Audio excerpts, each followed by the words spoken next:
Hello everyone, and welcome to Phoenix Gaming. I'm your host, Nick Henning, and today we're going to be talking about the Ark Nova Finals in 2023. Now, normally what I would be doing is sitting here and watching the whole game with you and going through my strategic commentary throughout the game. However, it feels a little silly to do that because it's released over on the No Wonders channel, which is a really great other kind of strategy channel out there.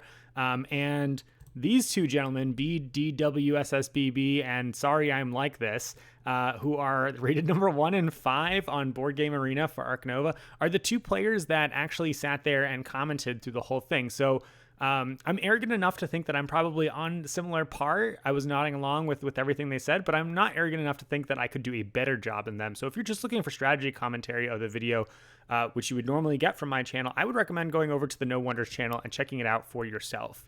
I did, however, see an opportunity today to talk about something that I have wanted to talk about for a while, but haven't figured out a good venue for. We're going to be joined by our buddy over here, Icarus, over here on the side, as we place second in this game.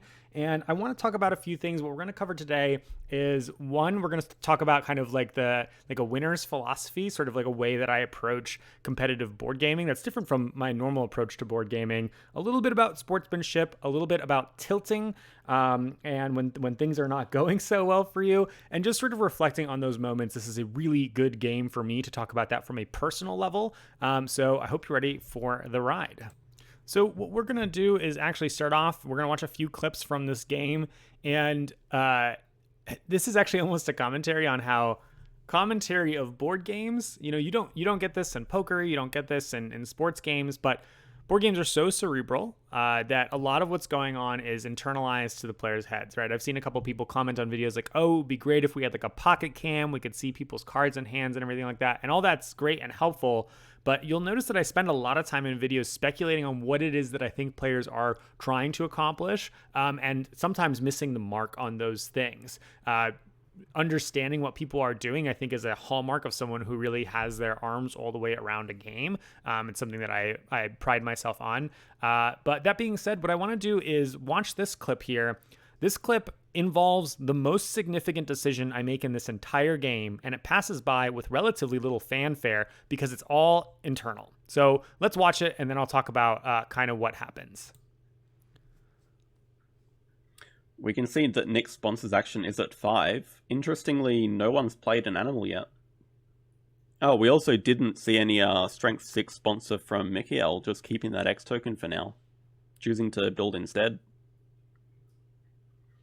Yeah, so what could be the deal with that? Does he not have any sense of urgency for the Power 6 sponsor? Or maybe he doesn't even have one in the first place?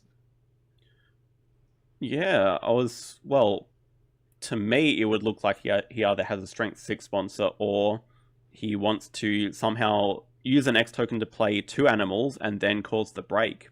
That would seem a bit risky, but it's possible.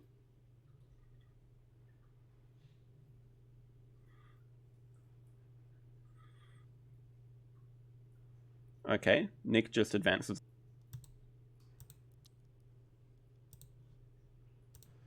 All right, so in this clip, they said very accurately what happened, right? I did a break for 5, but it's the decision that I'm convinced made me lose the game right from the beginning, and I end up coming second in this game. I'm not convinced that I would win if this game doesn't end up playing out the way that it plays out from here. But let me walk you through about what was so significant about that clip there. I take the break action for $5, putting the break down from 9 to 4. 4 is a really significant number away from the end. There's one animal with jumping 4 that can put you to the end there. But more importantly and more commonly, it's really 2 cards actions away, or 1 jumping animal and 1 cards action away from ending the round. I haven't played out animals yet. I'm the last player at this table. And I spend a lot of time thinking about whether I'm supposed to take $5 and break for 5, or if I'm supposed to just snap out sponsors and take an X. No matter what, I need to put sponsors down because I want my animals spot on too. I have a petting zoo in play. I have 2 petting zoo animals in hand, and I want to play both of them and can afford to play both of them. That's definitely part of the plan. So I don't need to worry about what else I'm doing. I'm definitely moving sponsors down from 5 to 1 in one fashion or another this turn. No question about that. $5 helps a lot in the beginning of this game. And X is very helpful too, but I think $5 at this stage of the game is even more significant, particularly if I'm able to get my 2 animals in play, get some extra income. It allows me some levity to possibly go into the second break with by far the most money of all the players, having just played out some cheap petting zoo animals, allowing me to maybe build, play an animal, and then maybe even build again, depending on how things are going, which is something that's really important to me in this instance, because you might not have noticed, but the players that are in seats 1 and 2 have out Spotted Hyena Compound, which I think is really good on the ice cream map, and Technology Institute, which is widely regarded as one of the best sponsors in the game. I'm also sitting in 4th seat, which I think is inherently a disadvantage. Yes, I get to start off with a couple extra appeal and a couple extra points, but in all likelihood, I'm going to have 1 fewer turn than other players in front of me for the rest of the game. So that's something that I think makes it really difficult. Also, ice cream map, I think even makes going 4th a little bit more negative, because being able to sort of unlock that ice cream bonus, if you don't have the time before the breaks occur, you can be a step behind your opponents, which is just going to kind of, I think, further exacerbate sort of it's a mild disadvantage, but it's a disadvantage nonetheless. My opponents have some pretty good sponsors in play already. I have no sponsors in hand. And I think the most significant thing you could do to get ahead in Ark Nova at the beginning is play a significant sponsor.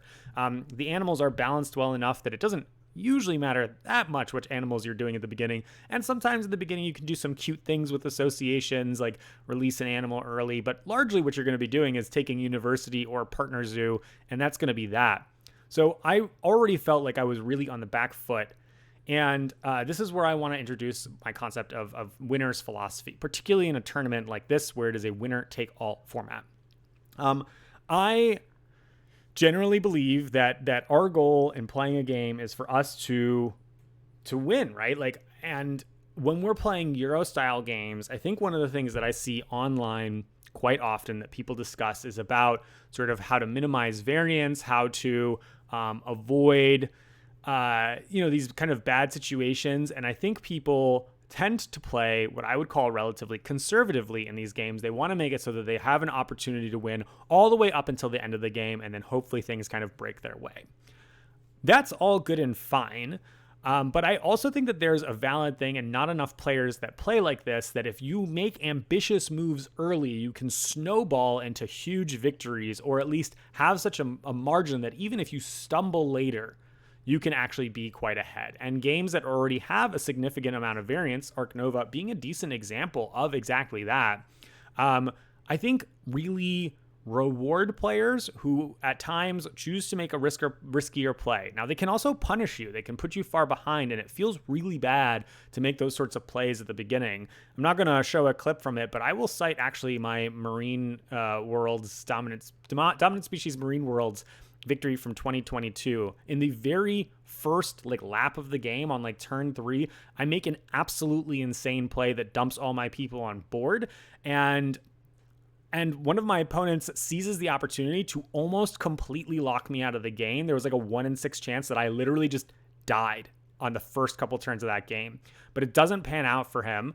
Instead, I managed to recall, come back alive, and I'm just so far ahead for the rest of the game that in board presence, not in points, but in board presence, that I'm able to come into a relatively comfortable victory at the end of that game. And I would say all of that is off the back of what I did at the very, very beginning of that game. That's what this Ark Nova game felt like to me. You're going to see my glorious Icarus fall here, and that's what happens when you take gambles. But I would say that the sort of a winner's philosophy that I would have in approaching these sorts of tournaments with these sorts of games is that it is very well worth your time to consider and weigh risks of making aggressive plays early to cement yourself into a likely winning position. This is especially more powerful in Euro games that don't have a lot of ways to knock down leaders. We're playing a peaceful variant in Ark Nova. Not that I think that the Ark Nova catch-up mechanism of the attack cards is very significant anyway, but that's a conversation for a different video, I guess. And there's this game snowballs. If you get ahead, you tend to stay ahead in the game. I felt behind, and so I wanted to make a play that gave me an opportunity to have some advantage, right? This income advantage that I was talking about by taking those $5, potentially allowing me an extra action later on. And I, at the time, was really worried that Michiel, You can get in the comments, man, and tell me that I'm wrong. You might be watching this. You know, I was worried that he had his sponsors just sitting on 5, that he was going to maybe crack that for 5 and end the round. And I actually like table talk. Like when I take the action, I'm like, well, I think it's really bad for both of us if you end the round, because that's the thing that I'm concerned about, knowing that there are these other options, because I need one more round to happen. Okay, I want to talk a bit more before we go back to the Ark Nova video, but the whole thing about this like winner's philosophy thing is that we're trying to put ourselves in a position to win the game. And I think that it is too common in Eurogaming to just do our best, right? Get as close as we can to the victor. And that is how I play when I'm playing at home, when I'm playing with my friends, when I'm playing at a game night, but it's not how I'm playing when I'm playing at a tournament. When I'm playing at a tournament, there is no place but first place. If I just do well and I come in a close second, it's the same as losing. So I think taking the opportunity to do that is really, really helpful. Like in real life, we're probably doing something more like this, right? The Reiner Knizia quote that people love to quote on BGG and all that stuff. When playing a game, the goal is to win, but it is the goal that is important, not the winning. Unfortunately, when we're playing in a tournament setting, that's not exactly the same. And I do think that it's important for us to like realize that that doesn't essentially give anybody rein to be rude or unsportsmanlike. That again could entirely be its own video, but I will briefly say that our competitive hobby is so small, so niche, that I don't think we really have room for it to not be fun, for losing to be a miserable experience, or for people to make others emotionally like unsafe or uncomfortable around them for doing those things. So I do think that one of the things about WSBG and WBC, these kinds of competitive events that I've gone to, is that generally people are very kind about winning. They're congratulatory. I myself am excited for other people when they're successful. Yeah, of course, like you have a right to feel poorly when things don't go well, but that doesn't give you license to be rude necessarily to other people. Let's go ahead and see where exactly Icarus falls here. All right, this is a couple turns later. It's Mikhail's turn. He apologizes to me. You don't hear this in the audio, but he turns to me and apologizes to me.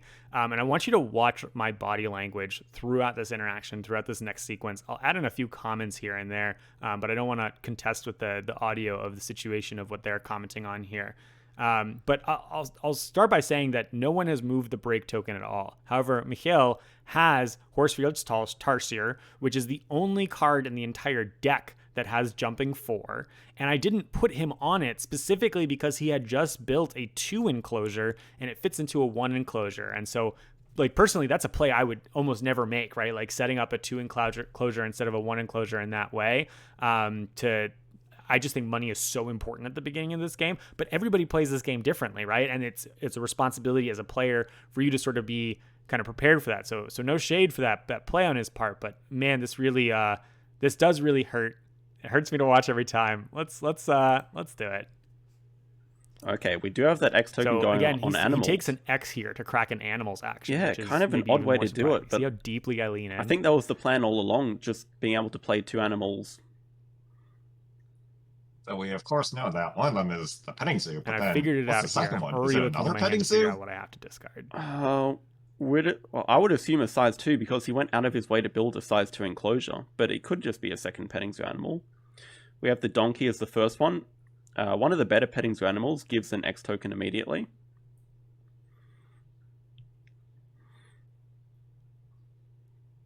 And what is that second animal going to be? What is a 2-hex animal that can fit in there? There's my split Well, pile. there are many options. There, from the table talk, I know it's happening. That's a very nice move. That is right? the Horsfield's Tarsier. Oh, look at how the green screen is messing So with that would be the main entertaining. reason why Mikhail took the Asia Partner Zoo. It requires the Asia Partner Zoo to play, but it's also going to give him 2 reputation and jumping 4, which will advance the break token fully. So now we have a break. And Andrew can play animals. This is extremely devastating for these two because they don't have animals to play, which means their income is reduced. You see, Andrew's still at 0 appeal, which means that he's only at the base 5 income. Now, of course, he has the federal grants and one kiosk touching his petting zoo to alleviate this a little, but that's a far cry from good income at round 1. That's the Yeah, dejected obviously arm in the head very thing rough right for there. Nick there, but he does have I'm that feeling slight good, I do the advantage of, chin. well, in this case, Or the pretty nice jaw. being the 4th player, so he at least does have some income. And he, Yeah. yes, because I realize that moment is probably not as dramatic for you to watch as it is for me to watch, but I can see myself going through all the emotions. I'm going to recount a little bit about what I'm feeling in that moment there. Let's talk the game strategy stuff first. We'll talk the objective things first. I have 5 or 6 cards in my hand at this point in time, and several of them I want to keep for the late game. Asian cards, because there's an Asian Zoo card out there. One of the cards that I end up discarding is a small animals conservation project, which I actually still wonder if I should have kept, but I sort of ended up making this other plan where I was going to keep the really good Asia card. I think it was the Cobra, and keep 2 of the petting zoo animals because I still want to play those out, rather than keeping that card. And then I'll do a university, which is my next action instead. I still don't know if that's correct, but what I really needed was all those cards. And that's actually, it's the income that I mentioned earlier, but what I really needed is all those cards. And the best case scenario was me having the $5 that I had, and I get to play the animals and get to keep all those cards in my hand. And then the second best case scenario is having an X and getting to play so I could keep the other cards in my hand. That is actually, for me, the most brutal part of that discard right there. I, in this moment, who already felt behind, so I made an aggressive play, felt like this was an absolute nail in the coffin for me. Now, that's an over dramatization, right? Because I end up coming second place in this game. It's very easy to feel dejected. And I'm very well aware of my philosophy of approaching this like style of gaming, right? Where I say like, I'm going to make an aggressive play early, and I know that it has the ability to falter. It still feels awful. Immediately, I can feel myself going on tilt. So tilt, I believe what the internet tells me is that it's actually from the from pinball machines, right? That's the warning that the pinball machine would give you when you essentially hit the machine, and presumably it's because you're hitting the machine out of anger, I guess, or trying to make it so that it goes in the direction that you want to, so you can kind of get that tilt penalty. I'm sure that people who love pinball can get in the comments to tell me more about what tilt means, but I think that's where the term means in poker or in gaming or anything like that. So for those of you who haven't heard the term, tilt is the idea that you're essentially like, you feel bad, right? Like I'm sure you can find a more formal thing online. Feel free to look it up. But suddenly you're very upset with what's been going on, and because of that, you're very emotional. Because you're emotional, you start playing a lot more chaotically, a lot more wildly, maybe a lot more off the cuff, and therefore you're more likely to continue to make mistakes. That's why it's called tilt, because essentially you are sliding constantly towards a worse and worse position. I can feel myself going on tilt. Not only is it the emotional, like, I'm so stupid for having taken this action, but there's an actual physiological reaction that I'm having as well. All the blood is rushing to my head. Not lying upside down, but actually, like, I did feel all the blood rushing to my head. When I watched this video, I actually wanted to see if I looked red, because I felt red. I felt like I was filling with blood. I felt like my vision was starting to get blurry. There was a very, very physical reaction. I've had this reaction before. I know what it is. And I understood exactly what I was going through. I know I'm tilting right now, right? And it's one thing to be able to say to yourself, like, you're on tilt. You know, take it down a notch. Keep your cool, Professor. But at the same time, your feelings are your feelings, right? I am going to essentially be in this mode for a chunk of time. This is going to be the turn right after the break occurs. And again, I just want you to watch my body language, see how completely reserved I am. And I'll tell you right now, I know that the physical action, even while this was happening, that I am of like, my whole body is closed in on itself. I know that I am not playing at my apex here. I'm just trying to salvage a game plan. Like I said, I don't know if I should have kept that 2CP conservation project, but I was struggling to think straight at this point in time. I was so upset. Let's check it out. Because Asia, so actually Asia is one of the projects and reptiles are one of the projects. So it fits both of them. But also, iconic animals in 4-player games are going to be worth a bit more because you have more players to leech those iconic points off of. So that could be a high priority snap for one of the players. Sound just playing with one hand And not here, the only other one like that, tucked if we away. remember, Andrew took the Sea Cave release project. So if someone eventually plays a Komodo Dragon, they can ride off of that project later. True, because it's quite unlikely. Well, in saying that, Andrew does have a size 3 hex, so it would be kind of unfortunate for that player if he released a size 3 reptile. But yes, there's a high chance that the 3 spot will be left open on the Sea Cave.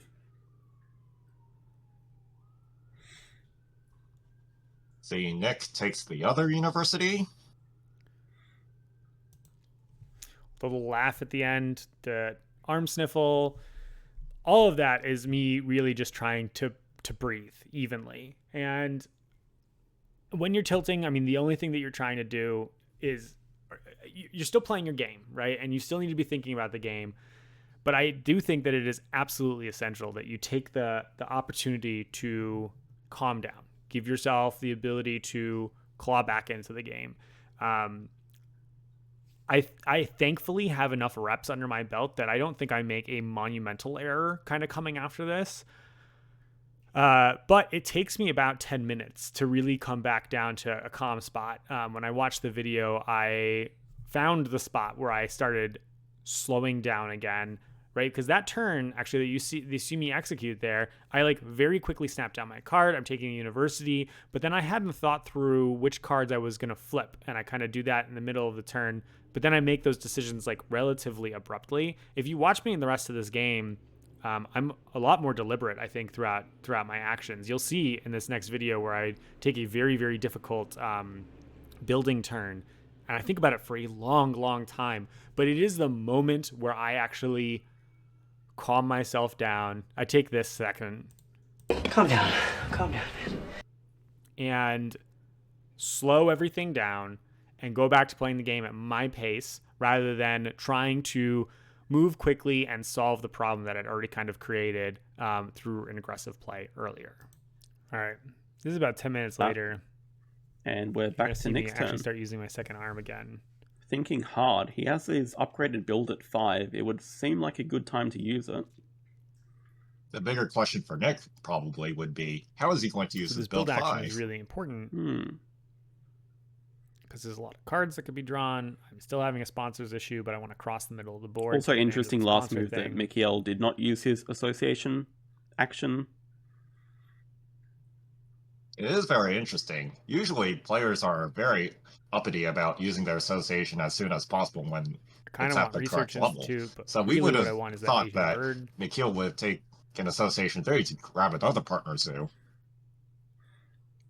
Yeah, clearly prioritizing that Galapagos tortoise very highly, worried someone else might take it away.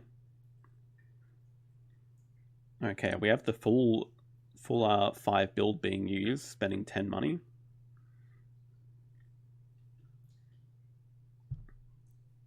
Nick's thinking very hard about how it's going And to here I be go. used. That's the first time I think in like 10 minutes that I put my arm back on the table. It is expected. Build is one of the hardest things to use properly because you have to account for how your animals are going to fit in your zoo, how everything else will fit in the future. And especially on this map, the kiosk placement can be quite tricky because you are just getting 3 bonus kiosks that you have to fit in your zoo somewhere. And they obviously have to be spaced 3 apart from each other, so it does create some problems, especially on this map.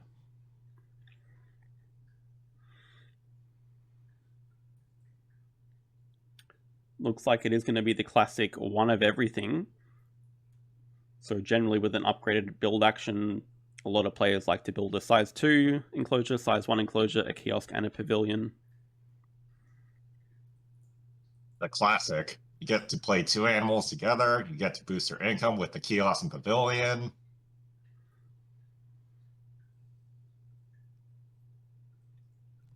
And that's the cut down version because they do a We few see jump Nick's cuts in there. about to get his That's how ace deliberate reputation and and long therefore it took another because worker. specific things that I want to accomplish. Yeah, I so we end see up that he does moving up cover to grab that reputation bird, spot on his map and and draws the matters a great lot in the hornbill long from term. range. I actually think is one of the reasons that I end He up is catching very up, close to that a second little bit worker more with back 8 in this game. reputation. That's a great spot to be in. I think the main takeaways that I'm really trying to push for in this video here are that I think that it is absolutely worth considering your playstyle in a game and what are you doing if you're playing in a competitive mode to put yourself in a position that you can win. Also recognize that making those kinds of plays, changing to that kind of play style is going to put yourself in a position where you are going to leave yourself vulnerable. And sometimes you're going to get shot for it. You're going to fall, it's going to hurt, and it is okay to feel really poorly about that, right? Like that's a thing that is going to happen.